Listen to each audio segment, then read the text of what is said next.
Class 10 social science. अगर आप half yearly exam में 100 बाय 100 स्कोर करना चाहते हो तो ये वीडियो आपके लिए। एसएसटी में हिस्ट्री की डेट्स, ज्योग्राफी के मैप, सिविक्स के चैप्टर्स और इकोनॉमिक्स की डेफिनेशंस, ये सारा कुछ आपके लिए बहुत ही इजी होने वाला है। लेकिन भैया हाफ ईयरली एग्जाम का नाम सुनते ही दिमाग चकरा जाता है और बोलता है कि यार इतना सब कुछ कैसे होगा। बट मेरे दोस्त, इस वीडियो के बाद आप ऐसा नहीं बोलने वाले हो, क्योंकि आपकी एसएसटी वीक नहीं है, आपकी प्लानिंग वीक है, जो इस वीडियो के बाद बहुत ही स्ट्रांग होने वाला है। इस वीडियो के बाद आपकी सारी प्रॉब्लम सॉल्व होने वाली हैं, क्योंकि अब हाफ ईयरली एग्जाम बोर्ड की परफेक्ट प्रैक्टिस बनने वाला है। Guys, this video is very important for all the students, so please watch this video till the very end. Welcome to Satyam Gupta class 9th and 10th। यार video को like करके कुछ भी प्यारा सा कमेंट कर दो। Let's start the video. सबसे पहले एक इम्पोर्टेंट बात, half yearly exam is not a joke, half yearly is practice match of board, और ये बात आपको याद रखनी है। अगर सिलेबस की बात की जाए तो यार क्लास 10 के लिए ये सिलेबस आप देख सकते हो एसएसटी के अंदर। मेरे दोस्त, अगर बिगेस्ट मिस्टेक्स की बात करें तो आपका मिस्टेक नंबर 1 है सिर्फ रट्टा मारना। यार एसएसटी सिर्फ याद करने का सब्जेक्ट नहीं है, कॉन्सेप्ट और अंडरस्टैंडिंग भी उतनी ही ज्यादा इम्पोर्टेंट है। किसी भी कॉन्सेप्ट को एज इट इज याद करने का ट्राई मत करो, आप भूल सकते हो। हर तरह के कॉन्सेप्ट के लिए एक अलग तरह का स्ट्रेटेजी बनाओ, शॉर्टकट्स बनाओ, ताकि इजीली आप दिमाग में उसे बैठा पाओ। ट्रैक करो कि आपको कहानी के पीछे का असली रीजन पता चल पाए। मिस्टेक नंबर 2 है एनसीईआरटी इग्नोर करना।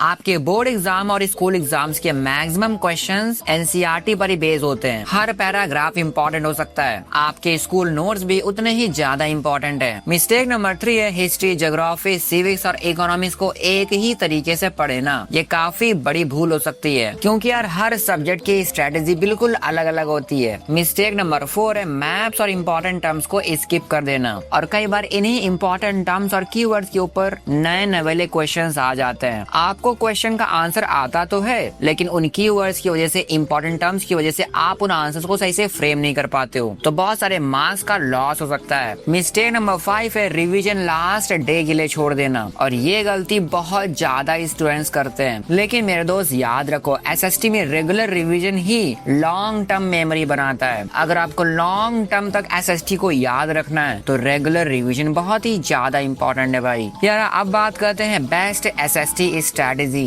एसएसटी को सिंगल सब्जेक्ट मत समझो, इसे 4 अलग अलग सब्जेक्ट की तरह ट्रीट करो। सबसे पहला है हिस्ट्री, इसको बिल्कुल स्टोरी की तरह समझो, इवेंट्स को सीक्वेंस में समझो, डेट सिर्फ इम्पोर्टेंट वाली ही याद रखो। ऐसा ना हो दुनिया भर की डेट्स के चक्कर में अब बाकी इम्पोर्टेंट चीजें भूल जा रहे हो। और हर चैप्टर के कॉजेस और कॉन्सिक्वेंसेस जरूर लिखो। और भाई हिस्ट्री के ऊपर तो बहुत सारे एनिमेशन वीडियोस अवेलेबल है, बहुत सारे डॉक्यूमेंट्री वीडियोस अवेलेबल है, तो उनको देखो और पूरी हिस्ट्री को दिमाग में सही से विजुलाइज करो। सेकंड है ज्योग्राफी, इसको मैप्स के साथ में पढ़ो, इम्पोर्टेंट लोकेशंस, मिनरल्स, इंडस्ट्रीज और रिसोर्सेज को विजुलाइज करो। हर चैप्टर के लिए फ्लो चार्ट जरूर बनाओ। और ज्योग्राफी के ऊपर भी बहुत सारे वीडियोस अवेलेबल हैं, यूट्यूब के ऊपर, इंस्टाग्राम के ऊपर बहुत सारे ज्योग्राफी के 3D एनिमेशन वीडियोस अवेलेबल है, उनका यूज करो। अगर सिविक्स की बात करें तो यार डेफिनेशन को रटने की जगह डेमोक्रेसी और इंस्टीट्यूशन का कॉन्सेप्ट सही से समझो और कीवर्ड्स को जरूर याद रखो। अगर इकोनॉमिक्स की बात करें तो इसको रियल लाइफ एग्जांपल के साथ पढ़ो, ग्राफ, टर्म्स और डेफिनेशंस को पॉइंट वाइज रिवाइज करो। इकोनॉमिक्स के ऊपर भी बहुत सारे एनिमेटेड वीडियोस अवेलेबल है, आप उनका यूज कर सकते हो। वर्ल्ड इकोनॉमिक्स, इंडियन इकोनॉमिक्स, सारी नॉलेज आप ले सकते हो। दुनिया का सबसे अमीर इंसान कौन सा है, दुनिया का सबसे अमीर देश कौन सा है, सबसे गरीब देश कौन सा है, कौन से डेवलप्ड देश हैं, कितना इकोनॉमी है, जब ये सब आप देखोगे तो वैसे इंटरेस्ट आने लग जाएगा। मेरे दोस्त, अब बात करते हैं डेली स्टडी प्लान के बारे में। और एसएसटी के लिए आपको दिन भर पढ़ने का नीड नहीं है, बस 2 से 3 घंटा पढ़ना है, लेकिन मन लगा करके पढ़ना है। सेशन 1 होने वाला है सिर्फ 45 मिनट्स का। इसमें आपको 1 शॉट लेक्चर्स देखने हैं, एनसीईआरटी पढ़ना है, कोई नया चैप्टर उठाना है, इंपॉर्टेंट लाइंस को हाईलाइट करना है, चैप्टर का समरी लिखना है। मेरे दोस्त, सेशन 2 होने वाला है सिर्फ 60 मिनट्स का। यहाँ पर आपको क्वेश्चन आंसर्स लिखने हैं, प्रीवियस ईयर क्वेश्चन सॉल्व करने हैं, कॉम्पिटेंसी बेस्ड क्वेश्चन सॉल्व करने हैं, और सारे इंपॉर्टेंट क्वेश्चंस को प्रैक्टिस करना है। यार सेशन 3 होने वाला है सिर्फ 30 मिनट्स का। यहाँ पर आपको मैप्स रिवाइज करना है, डेट्स रिवाइज करना है, कीवर्ड्स और 1 पेज नोट्स रिवाइज रिवाइज करने हैं। भैया 1 पेज नोट्स ये क्या चीज है यार। एसएसटी के लंबे चौड़े चैप्टर्स को अगर एक ही पेज में लिख दिया जाए बिना किसी इंपॉर्टेंट पॉइंट को स्किप किए तो वो होते हैं 1 पेज नोट्स, और उन्हीं नोट्स को आपने रिवाइज करना है। लेकिन भैया हमारे पास तो 1 पेज नोट्स हैं ही नहीं यार। आप इंटरनेट का यूज कर सकते हो, आप एआई का यूज कर सकते हो, लेकिन कुछ भी करके आपको 1 पेज नोट्स को अरेंज करना होगा और उसे रिवाइज भी करना है, ताकि बहुत ही कम जगह में आप पूरा चैप्टर दिमाग में बैठा पाओ। और टाइमली आपको स्कूल लेवल का प्रैक्टिस पेपर या फिर सैंपल पेपर जरूर सॉल्व करना है। मैं दोस्त अगर आपके पास बिल्कुल भी टाइम नहीं बचा हुआ है तो आपको देने वाला हूँ लास्ट डे स्ट्रेटजी। लेकिन यहाँ पर भूल कर भी आपको नया चैप्टर नहीं उठाना है। आपको बस 6 काम करने हैं। एनसीईआरटी का रिवीजन, मैथ्स का प्रैक्टिस, इंपॉर्टेंट डेट्स को एक बार रिवाइज कर लो, 1 पेज नोट्स को देख लो,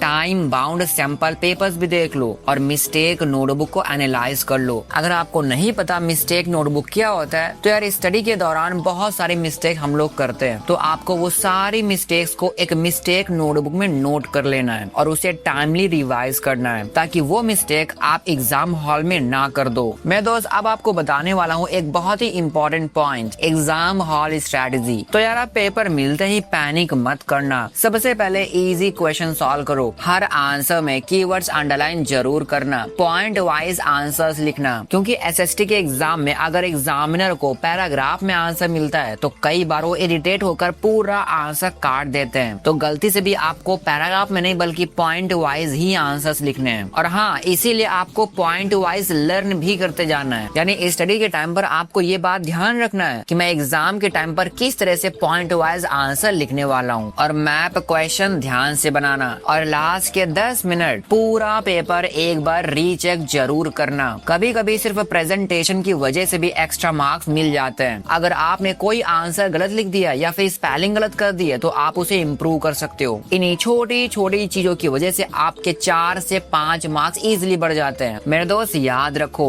एसएसटी बोरिंग सब्जेक्ट नहीं है। गलत तरीके से पढ़ना उसे बोरिंग बना देता है। अगर आज सही से स्मार्ट स्ट्रेटजी फॉलो करोगे तो हाफिल एग्जाम ही नहीं, बोर्ड्स में भी आपका एसएसटी हाईएस्ट स्कोरिंग सब्जेक्ट बन सकता है। और अगर आपने अभी तक 100% एनर्जी के साथ अपनी स्टडी स्टार्ट नहीं की थी तो भाई किसका वेट कर रहे हो? आज और अभी से तुरंत अपनी स्टडी को स्टार्ट करो। आपके अंदर बहुत ताकत है, बहुत कैपेबिलिटी है, लेकिन आपको तभी लोग मानेंगे जब आप कुछ करके दिखाओगे। मेरे दोस्त भले ही आपके अंदर दुनिया बदल देने की ताकत है, लेकिन जब तक आप बदलोगे नहीं कोई मानेगा नहीं। इसलिए आपको बदल के दिखाना होगा, आपको अपनी ताकत दिखानी होगी और इस हाफिल एग्जाम को उठा करके फेंक देना होगा। And guys, at the end I would say if you find this video helpful then don't forget to like it and share this video with one of your friends, and don't forget to check out tagged products in the description. And if you want to join channel membership then you can join at only 59 rupees. And if you want to watch maths and science half-yearly exam strategy video then you can watch by clicking on the screen. I'll meet in that video. Till then, bye bye bye.